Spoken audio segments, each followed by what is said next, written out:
In the 2-1 victory of PSG versus Angers, Lionel Messi made an unbelievable pass to Kyllian, which led PSG to the second goal.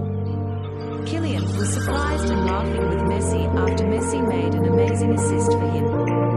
Messi and Kyllian are now in great form, and both players are showing amazing chemistry.